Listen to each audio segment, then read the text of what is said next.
जोहार दोस्तों, स्वागत है आपका झारखंड न्यूज नेटवर्क में। आइए देखते हैं आज की तमाम बड़ी खबरों को। झारखंड के 14 जगहों पर एटीएस का छापा, 7 लोग हिरासत में। झारखंड में एटीएस ने गुरुवार की सुबह बड़ी कार्रवाई की है। एटीएस ने राज्य के 14 जगहों पर छापा मारा है। ये कार्रवाई अलकायदा से जुड़े मामलों को लेकर की गई है। अब तक की मिली सूचना के मुताबिक रांची, हजारीबाग, पिरावल और लोहरदगा के कुड़ू थाना क्षेत्र में ये छापा पड़ा है। इस दौरान 7 लोगों को हिरासत में लिया गया है। इनसे पूछताछ की जा रही है। जानकारी के मुताबिक लोहरदगा के कुड़ू थाना क्षेत्र में छापेमारी के दौरान 3 आर्म्स बरामद हुए हैं। साथ ही कई लोगों से पूछताछ कर अन्य जानकारियां जुटाई जा रही है। फिलहाल रांची, लोहरदगा, हजारीबाग समेत अन्य सभी स्थानों पर छापेमारी जारी है।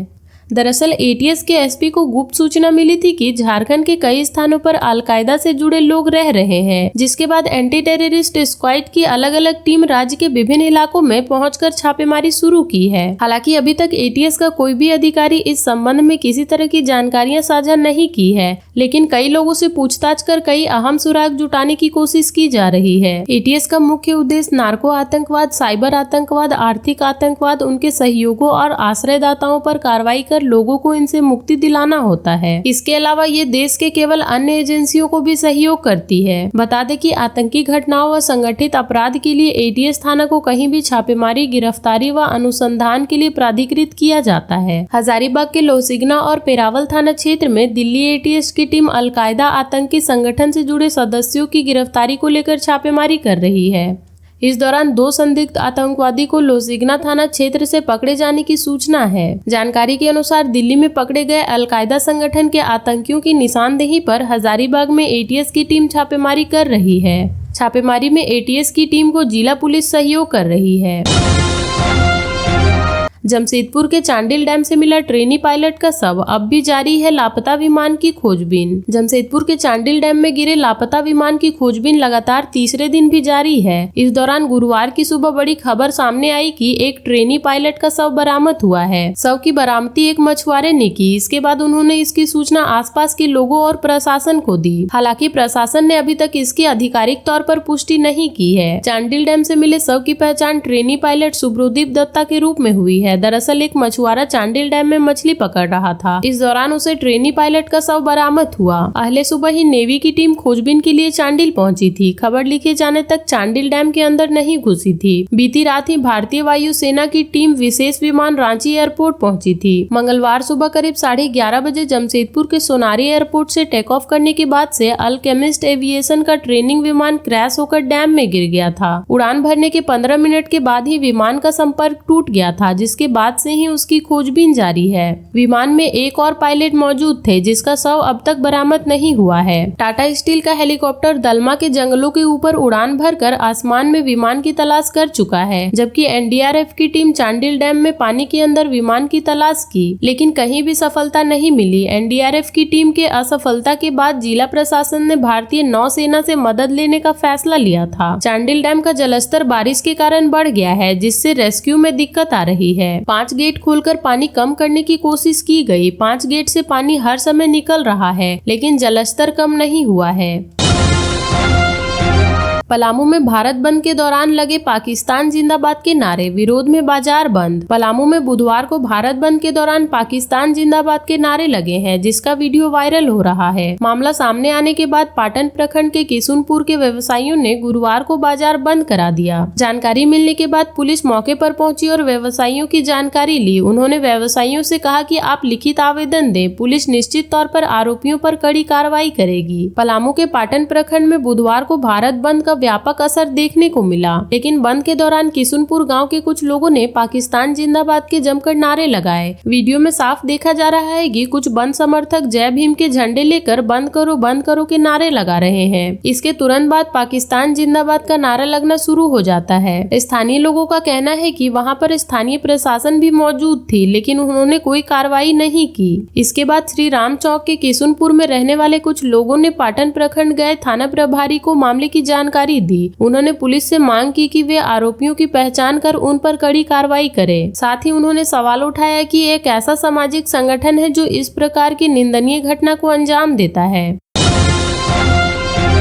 झमाझम बारिश से सड़कों पर जल जमाव, कई घरों व दुकानों में घुसा पानी। राजधानी रांची में बुधवार की देर रात को झमाझम बारिश हुई। इस कारण शहर के कई सड़कों पर जल जमाव हो गया। सड़कों पर बारिश का पानी जमा होने से सड़क और नाली में फर्क करना मुश्किल हो रहा था। इससे राहगीरों और वाहन चालकों को काफी परेशानी हुई। मौसम विभाग के अनुसार गुरुवार को भी राजधानी रांची में झमाझम बारिश होने की संभावना है। वहीं ज्यादातर मोहल्ले में नालियां जाम रहने के कारण बारिश का पानी नालियों से निकलकर सड़कों में बह रहा है। मेन रोड जैसे कई जगहों पर बारिश का पानी कई दुकानों और घरों में घुस गया। इससे लोगों को काफी परेशानी का सामना करना पड़ा। देर रात तक लोग घरों से पानी निकालते रहे। झारखंड मुख्यमंत्री मैया सम्मान योजना में 35 लाख लोगों का निबंधन। आज से प्रमंडलवार राशि बांटेंगे सीएम हेमंत। मुख्यमंत्री हेमंत सोरेन ने जानकारी दी है कि झारखंड मुख्यमंत्री मैया सम्मान योजना के तहत 21 अगस्त तक 45 लाख बहनों को निबंधन हो चुका है। इसमें 42,85,000 बहनों के आवेदन को प्रशासनिक स्वीकृति दी जा चुकी है। सीएम ने कहा कि 22 अगस्त से प्रमंडलवार झारखंड मुख्यमंत्री मैया सम्मान योजना की सम्मान राशि सभी बहनों के खाते में पहुँचनी शुरू हो जाएगी। सीएम ने कहा कि प्रमंडलवार कार्यक्रम में मैं आप सभी बहनों का संवाद करूंगा एवं सभी बहनों के खातों में सम्मान राशि की पहली किस्त पहुँच जाएगी। उन्होंने कहा कि मात्र 18 दिनों में यह उपलब्धि पूरे राज्य के लिए गौरव का विषय है।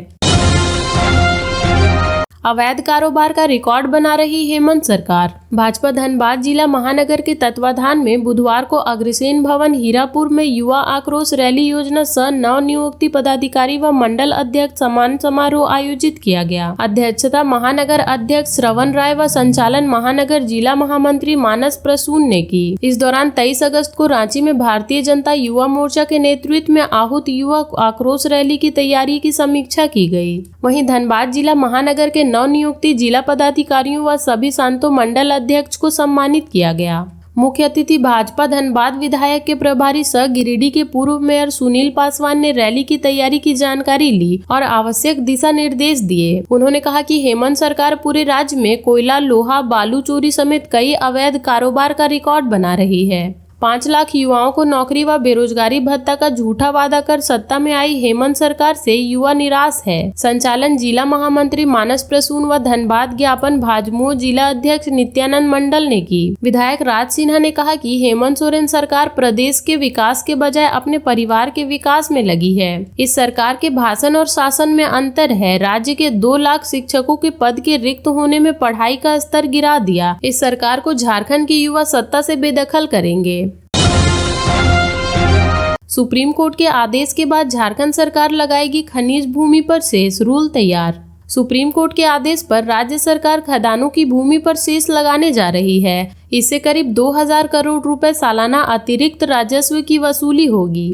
खान विभाग द्वारा बनाए गए इस विधेयक को विधानसभा के मॉनसून सत्र से पारित किया जा चुका है। झारखंड खनिज धारित भूमि उपकर विधेयक 2024 को राज्यपाल की मंजूरी के लिए भेजा जाएगा। इसी बीच विधेयक के पारित होने के बाद खान विभाग द्वारा इसका रूल तैयार किया गया है। रूल का प्रस्ताव अब अगली कैबिनेट की बैठक में रखा जाएगा। कैबिनेट अनुमोदन के प्रस्ताव पर मुख्यमंत्री हेमंत सोरेन ने मंजूरी दे दी है। सुप्रीम कोर्ट में 25 जुलाई 2024 के फैसले में राज्यों को खनिज वाली जमीन पर उपकर लगाने का अधिकार दिया।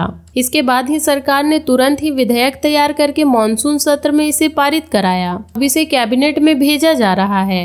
इसमें कहा गया कि शेष में मिलने वाली राशि राज्य के विकास पर खर्च की जाएगी। शेष की राशि स्वास्थ्य, शिक्षा, सामाजिक सुरक्षा से जुड़ी सेवाएं, कृषि, ग्रामीण आधारभूत संरचना, पेयजल, स्वच्छता सहित अन्य प्रकार की सेवाओं पर खर्च की जाएगी। शेष की राशि खान भूतत्व विभाग के माध्यम से वसूली जाएगी। आंधी व बारिश के बीच राजधानी के बड़े इलाके में गुल रही बिजली। राजधानी में देर रात आई आंधी व बारिश से बड़े इलाके में बिजली गुल हो गई। कहीं लाइन ब्रेकडाउन तो कहीं तार पर पेड़ गिरने की वजह से बिजली आपूर्ति ठप रही। इससे लोगों को काफी परेशानी हुई। देर रात तक कई इलाकों में बिजली बहाल नहीं हो सकी। रातूचट्टी पावर सब स्टेशन से जुड़े इलाके में बुधवार को शटडाउन के कारण करीब 4 घंटे तक बिजली गुल रही। इस इलाके में सुबह 10 बजे के बाद से ही उच्च क्षमता बिजली आपूर्ति में समस्या उत्पन्न हुई। ठाकुर गांव के पास बेरवाडी पावर सब स्टेशन में अचानक खराबी आने से पावर सप्लाई बंद करना पड़ा। दिन के करीब 10:20 में जो बिजली गई वह दोपहर करीब 2 बजे बहाल हो सकी। जिला chamber of commerce and industry का चुनाव आज। फेडरेशन ऑफ धनबाद जिला chamber of commerce and industry का चुनाव गुरुवार को होगा। चुनाव को शांतिपूर्ण तरीके से संपन्न कराने को लेकर चुनाव पदाधिकारियों ने जिला प्रशासन से सहयोग मांगा है। यह चुनाव 3 पदों अध्यक्ष, महासचिव और कोषाध्यक्ष के पद के लिए हो रहा है। इसमें अध्यक्ष पद के लिए 2 प्रत्याशी वर्तमान अध्यक्ष चेतन गायनका व पूर्व अध्यक्ष राजीव शर्मा आमने सामने हैं। महासचिव पद के लिए अजय नारायण लाल और राजेश गुप्ता तथा कोषाध्यक्ष पद के लिए श्याम नारायण गुप्ता, संजीव चौरसिया और प्रेम गंगेसिया चुनाव मैदान में हैं। धनसार से सरायढेला होकर गोविंदपुर तक एलिवेटेड रोड निर्माण को मंजूरी। शहर में आए दिन लगने वाले जाम से जल्द ही लोगों को छुटकारा मिलेगा। सड़क परिवहन राजमार्ग मंत्री नितिन गडकरी ने धनसार से बैंक मोड़, पूजा टॉकीज, डीआरएम ऑफिस मोड़, रणधीर वर्मा चौक, सरायढेला होते हुए गोविंदपुर स्थित जीटी रोड तक एलिवेटेड रोड बनाने की योजना को स्वीकृति प्रदान की है। योजना को स्वीकृति मिलने के बाद national highway authority of India ने इस संबंध में टेंडर आमंत्रित किया है। धनसार स्थित NH 218 से गोविंदपुर के NH 19 तक लगभग 15 किलोमीटर लंबी बनने वाली सड़क के लिए 45 करोड़ रुपए की स्वीकृति किए गए हैं। टाटा, बोकारो, रांची की तरफ से गिरिडीह, देवघर या कोलकाता जाने वाले वाहनों का सामना शहर के ट्रैफिक से नहीं होगा। वे शहर की सड़कों से ऊपर से होते हुए आवागमन कर सकेंगे। योजना का कार्य पूरा होने पर शहर में चलने वाले वाहनों को भी आवागमन के लिए दूसरा विकल्प मिल जाएगा। एलिवेटेड सड़क से जगह जगह जुड़ने वाले अप्रोच रोड से वे शहर के एक हिस्से से दूसरे हिस्से में आसानी से आवागमन कर सकेंगे। सांप के काटने से महिला की मौत।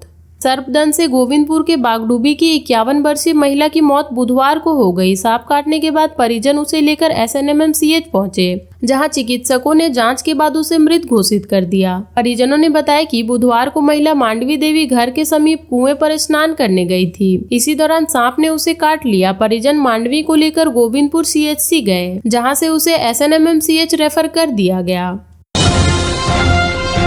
कई पार्टी के नेताओं ने GT रोड तो किसी ने शहर में कराया बंद। धनबाद में बंद का असर देखने को मिला। इस दौरान झामुमो जिला अध्यक्ष लखी सोरेन की अध्यक्षता एवं जिला सचिव मन्नू आलम के संचालन में विभिन्न सामाजिक संगठनों ने सर्वोच्च न्यायालय के फैसले के विरोध में जगह जगह बंद कराया। झामुमो समिति के साथ विभिन्न सामाजिक संगठनों ने रणधीर वर्मा चौक तक पैदल मार्च निकालकर विरोध प्रदर्शन किया। आरक्षण बचाओ संघर्ष समिति ने भी बंद को अपना समर्थन दिया। भारत बंद के दौरान 9 युवकों के साथ जुलूस की शक्ल में रणधीर वर्मा चौक पहुंचे। करीब 2 बजे तक रणधीर वर्मा चौक पर विरोध प्रदर्शन किया।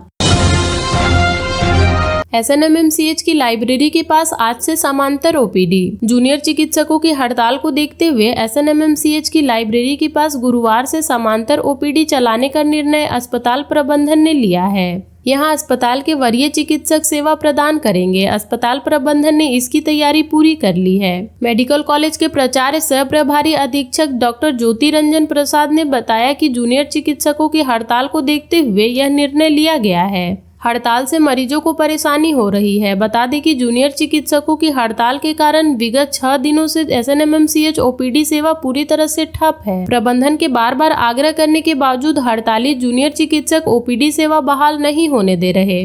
समानांतर OPD के संचालन से मरीजों को काफी हद तक राहत मिलने की संभावना है। भारत बंद का धनबाद में दिखा असर, कई जगह तोड़फोड़। ST/SC के आरक्षण में क्रीमी लेयर पर सुप्रीम कोर्ट के फैसले के विरोध में बुधवार को आहूत भारत बंद का धनबाद में मिला जुला असर दिखा। भीमसेना के आह्वान पर धनबाद जिला के कांग्रेस, झामुमो, मासस के अलावा कई संगठनों ने बंद का समर्थन किया। पूरे जिले में सुबह से ही आंदोलनकारी सड़क पर उतर आए। अलग अलग स्थानों पर टायर जलाकर विरोध प्रदर्शन किया। वहीं सड़कों के बीचों बीच बैठकर आने जाने वाले वाहनों और आम लोगों को रोकते दिखे। एक स्थान से पुलिस ने आंदोलनकारियों को हटाया तो दूसरे स्थान पर जाकर बैठ गए। पूर्वाह्न 11 बजे तक शहर के विभिन्न इलाकों में बंद का असर दिखने लगा। इसके साथ ही आंदोलनकारियों ने कई स्थानों पर तोड़फोड़ की घटना को अंजाम दिया। कई दुकानों के शीशे को तोड़ दिया। दोपहर होते होते आंदोलनकारियों ने रणधीर वर्मा चौक को चारों तरफ से घेर लिया। इस दौरान किसी भी वाहन को आने जाने नहीं दिया जा रहा था। कई प्रशासनिक अधिकारियों की गाड़ियों को भी रोका गया। कई आम लोगों के साथ आंदोलनकारी उलझते दिखे और कुछ के साथ मारपीट भी की। खरखरी के 159 मजदूरों का स्थानांतरण नोटिस फिर जारी। बीसीसीएल गोविंदपुर क्षेत्र की खरखरी कोलियरी को एमडीओ मोड के निजी कंपनी को देने को लेकर कोलियरी के 159 मजदूरों को अन्य कोलियरियों में स्थानांतरण को लेकर प्रबंधन ने पुनः नोटिस जारी किया है। इससे मजदूरों में हड़कंप मच गया है। बीते 7 अगस्त को खरखरी में मजदूरों के स्थानांतरण के विरोध में संयुक्त मोर्चा के केंद्रीय नेतृत्व में सभा कर प्रबंधन की आलोचना की थी। इसके बाद 8 अगस्त को मुख्यालय के निर्देशानुसार स्थानीय प्रबंधन के स्थानांतरण के आदेश को तत्काल प्रभाव से निरस्त करने का पत्र जारी किया गया। नोटिस के विरोध में बुधवार को मजदूर संयुक्त मोर्चा के बैनर तले आंदोलन पर उतर आए। वाम दलों की एकता समय की मांग। मार्क्सवादी समन्वयन समिति का निरसा विश्व स्तरीय कार्यकर्ता सम्मेलन बुधवार को निरसा पार्टी कार्यालय में संपन्न हुआ। सम्मेलन के कार्यकारी अध्यक्ष पूर्व विधायक अनूप चटर्जी ने कहा कि 9 सितंबर को धनबाद के गोल्फ ग्राउंड में विशाल जन समागम होगा। उसी दिन मासस का बीपीआई में विधिवत विलय हो जाएगा। विलय की घोषणा केंद्रीय अध्यक्ष पूर्व विधायक आनंद महतो करेंगे। उन्होंने कहा कि वर्तमान राजनीतिक स्थिति में वामपंथी पार्टियों में एकता समय की मांग है।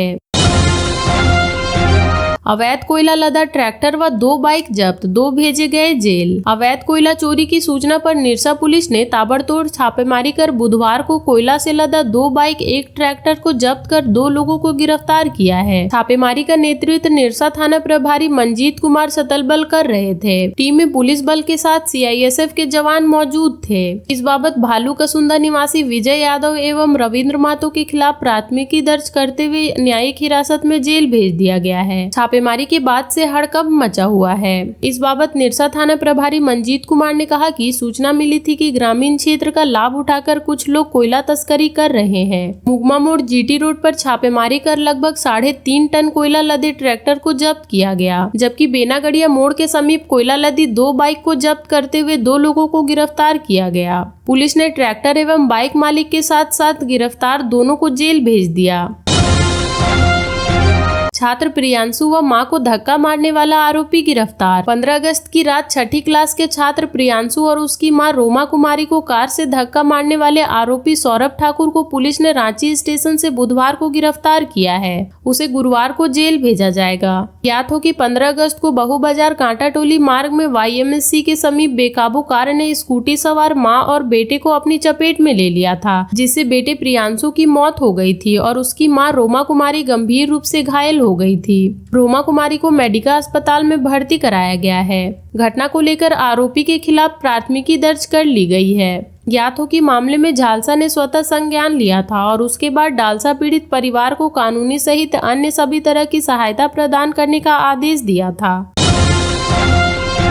पलामू में छलका हेमंत सोरेन का दर्द, कहा मुझे जमीन माफिया जमीन चोर कहकर जेल में बंद कर दिया। झारखंड के मुख्यमंत्री हेमंत सोरेन का दर्द पलामू में छलक पड़ा। हेमंत सोरेन ने कहा कि मुझे जमीन माफिया कहा गया, मुझे जमीन चोर कहा गया, इसी आरोप में मुझे जेल में बंद कर दिया गया। हेमंत सोरेन पलामू में पलामू प्रमंडल के 3 जिलों पलामू, गढ़वा और लातेहार की महिलाओं को झारखंड मुख्यमंत्री मैया सम्मान योजना की सौगात देने के लिए पहुंचे थे। हेमंत सोरेन ने कहा कि भारतीय जनता पार्टी और केंद्र सरकार ने उन्हें परेशान करने में कोई कसर बाकी नहीं रखी है। उनकी सरकार गिराने की खूब प्रयास हुई, उनकी पार्टी को तोड़ने फोड़ने की कोशिश की गई। झारखंड के मुख्यमंत्री पर गलत आरोप लगाए गए, उसे जेल भेज दिया गया। लेकिन भगवान के घर देर है अंधेर नहीं, इसलिए हाईकोर्ट और सुप्रीम कोर्ट के आदेश से वह प्रदेश के जनता के बीच है। हेमंत सोरेन ने कहा कि नवंबर दिसंबर में झारखंड में विधानसभा के चुनाव होंगे, आपको सावधान रहना है। जैसे ही चुनाव करीब आएंगे हमारे विरोधी हिंदू मुस्लिम करना शुरू कर देंगे। लोकसभा चुनाव में उन्होंने ऐसा किया, लेकिन झारखंड और देश की जनता ने उनकी ऐसी हालत कर दी कि सरकार बनने के लिए उनको बैसाखी का सहारा लेना पड़ा। उन्होंने कहा कि झारखंड मुक्ति मोर्चा और उसकी सहयोगी पार्टियां ही झारखंड के लोगों के लिए सबसे बड़ी हितैषी है। हेमंत सोरेन ने कहा कि विपक्ष के लोग युवा आक्रोश रैली निकालने जा रहे हैं। आश्चर्य की बात है, इन लोगों ने नौकरी देना बंद कर दिया। सबसे ज्यादा नौकरी लोगों को फौज में मिलती थी, रेलवे और बैंक से सबसे ज्यादा युवाओं को नौकरियां मिला करती थी। सब जगह नियुक्तियां बंद हो गई, लेकिन हम झारखंड के लोगों को रोजगार दे रहे हैं। मुख्यमंत्री ने कहा कि आम लोगों के हित में उनकी सरकार ने महज 5 साल में बहुत से काम किए हैं। अबुआ आवास योजना, झारखंड मुख्यमंत्री मैया सम्मान योजना, पेंशन की शुरुआत की ताकि लोगों को जरूरत के समय किसी के सामने हाथ फैलाना ना पड़े। अपने बच्चों को अच्छी परवरिश दे सके, उन्हें पढ़ा लिखा सके, इसके लिए सरकार ने गुरुजी स्टूडेंट क्रेडिट कार्ड की शुरुआत की है। हेमंत सोरेन ने बटन दबाया और पलामू प्रमंडल की महिलाओं के खातों में पहुंचे 1,000 रुपए। झारखंड के मुख्यमंत्री हेमंत सोरेन ने पलामू, गढ़वा और लातेहार की महिलाओं को 1,000 रुपए की सौगात दी है। उन्होंने गुरुवार को वीर नीलांबर पीतांबर की धरती से रिमोट का बटन दबाकर योजना के लिए निबंधित पलामू प्रमंडल के तीनों जिलों में महिलाओं के खाते में 1,000 रुपए ट्रांसफर किए। रक्षाबंधन की पूर्व संध्या पर संथाल परगना के पाकुड़ से इस योजना का हेमंत सोरेन ने शुभारंभ किया था। पाकुड़ के बाद वह पलामू पहुंचे। चियांकी में आयोजित समारोह को संबोधित करते हुए हेमंत सोरेन ने कहा कि हमारी महागठबंधन की सरकार रांची हेडक्वार्टर से चलने वाली सरकार नहीं है। यह सरकार गांव देहात से चलने वाली सरकार है। झारखंड के पूर्व सीएम चंपई सोरेन कहां से करेंगे नए अध्याय की शुरुआत, खुद किया बड़ा खुलासा। झारखंड के पूर्व मुख्यमंत्री सह जल संसाधन मंत्री चंपई सोरेन गुरुवार को खरसावां पहुंचे, जहां उन्होंने शहीद केरसे मुंडा चौक पर स्थित उनके शिलापट पर श्रद्धांजलि अर्पित की। इसके बाद पत्रकारों से बातचीत में उन्होंने कहा कि अब राजनीतिक के नए अध्याय की शुरुआत करने जा रहे हैं। मंत्री चंपई सोरेन ने खरसावां में शहीद को नमन करते हुए इसी जगह से नए अध्याय की शुरुआत करने और सबसे पहले कोल्हान के सभी 14 सीटों पर ध्यान केंद्रित करने की बात कही। मंत्री चंपई सोरेन ने कहा कि वे कोल्हान के सभी 14 विधानसभा क्षेत्रों का भ्रमण करेंगे। लोगों का भरपूर समर्थन मुझे मिल रहा है। तमाम जगहों से लोग मिलने पहुंच रहे हैं। लोगों से मिलकर अपार जन समर्थन के कारण ही सक्रिय राजनीतिक में रहने का निर्णय लिया है। उन्होंने वहां मौजूद लोगों से कहा कि अब वे तय कर चुके हैं कि वह राजनीति से संन्यास नहीं लेंगे। आज से एक नई यात्रा की शुरुआत हो रही है। हमेशा जनहित के लिए राजनीति किया है, आगे भी जनहित के लिए आवाज उठाते रहेंगे। झारखंड के ऐसे ही छोटी बड़ी खबरों से जुड़े रहने के लिए चैनल को सब्सक्राइब कर लें और बेल आइकन प्रेस कर लें ताकि हर वीडियो का नोटिफिकेशन आपके फोन पे चला जाए।